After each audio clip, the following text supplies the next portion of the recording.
A gente tem registros que essa cerâmica é a mais antiga do Brasil e de um cacicado que era matriarcal, ou seja, nós dentro de um arquipélago, dentro de uma ilha, a sociedade que se organizava a partir das mulheres.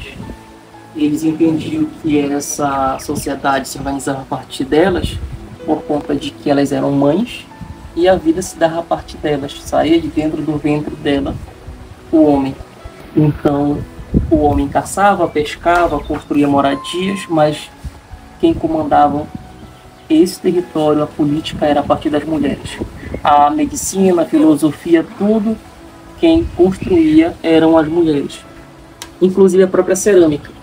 E a gente percebe esse impacto cultural quando o europeu chega aqui, ele observa que essa cerâmica possuía uma descrição e eles precisavam mudar isso. Então eles começaram a colocar o homem para fazer cerâmica e introduziram inclusive o torno de chute, porque tira a mulher desse cenário de poder, esse cenário de visibilidade, de fala, e a partir do cristianismo o patriarcado ele começa a ser introduzido aqui dentro de Marajó. Então o que hoje nós fazemos no torno de chute, embora seja bem bonito, seja curioso, seja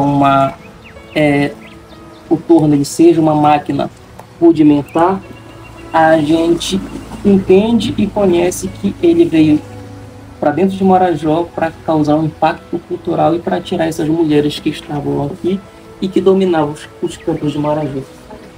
E percebam que no passado as mulheres elas faziam uma cerâmica que era voltada para o ritualístico e hoje a gente faz uma cerâmica que é para o decorativo. A gente não consegue mais fazer a conexão que o barro possuía antes. As mulheres esperavam uma lua cheia para poder retirar a argila.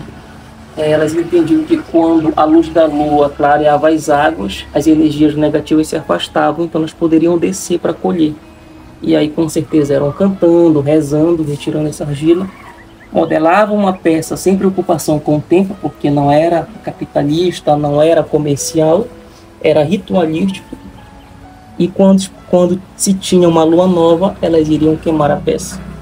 Hoje a gente vai, tira o barro, traz, limpa, modela no torno de chute, trazida pela Igreja Católica, faz a queima e coloca, apresentando para o mundo toda essa linguagem do passado, mas o real sentido dessa cerâmica ela foi perdida, foi esquecida propositalmente por conta da construção de uma colônia europeia feita aqui em Marajó.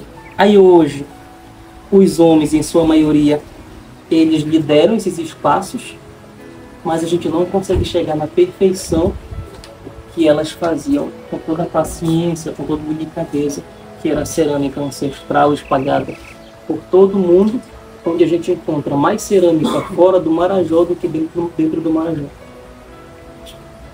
Os desenhos que a gente hoje acha bastante curioso, esses labirintos, aspirais, degraus, sinuosidades que a gente reproduz, elas obtinham a partir de visões, porque a sociedade marajoara, a partir do feminino, se dividia entre cacicado, matriarcal, produção de cerâmica a partir das mulheres, e o xamanismo também era feminino. É por isso que hoje a gente encontra dentro do Marajó algumas pajés, né? Enquanto em outras sociedades sempre o pajé é o homem. No Marajó, aqui, em sua maioria são as mulheres. E aí elas faziam esses rituais, tinham visões, e essas visões elas eram transmitidas a partir do barro. Então, uma cerâmica arqueológica encontrada em Marajó, ela era feita a partir da relação de uma artesã ceramista e de uma xamã. A xamã acompanhava todo o processo, porque as formas e os desenhos todos eles eram a partir de visões. Hoje a gente recria, né? A gente olha e reproduz esses desenhos, mas eles não eram criações artísticas, eles eram visões dessas mulheres. A cerâmica de dentro do Marajó, a mais conhecida é a marajoara. o Marajoara não teve contato com o europeu. Eles ficaram aqui até 1400 e depois a arqueologia percebeu que existiu uma mudança dessa cerâmica. Eles classificaram como os Aruãs. O Aruã, ele baixou dos Andes, chegou no Marajó e conflitou com os Marajoaras. Então essa cerâmica, que é decorativa, pintada, riscada, o europeu não teve contato com esses povos. Então ele foi o Aruã. O Aruã tinha uma cerâmica um pouco diferente, e ela é apenas pintada, ela não é riscada. E já desses últimos, a gente encontra registro que eles tiveram aqui até o século XVI. No século XVI, eles começaram a trazer africanos para dentro do Marajó para serem escravos, africanizaram essa terra, e hoje a gente percebe no Marajoara local a presença anatômica dos africanos e dos europeus. O indígena foi se perdendo, embora a gente seja daqui, a gente seja Marajoara, seja descendente desses indígenas, mas nós não temos na nossa anatomia a presença deles.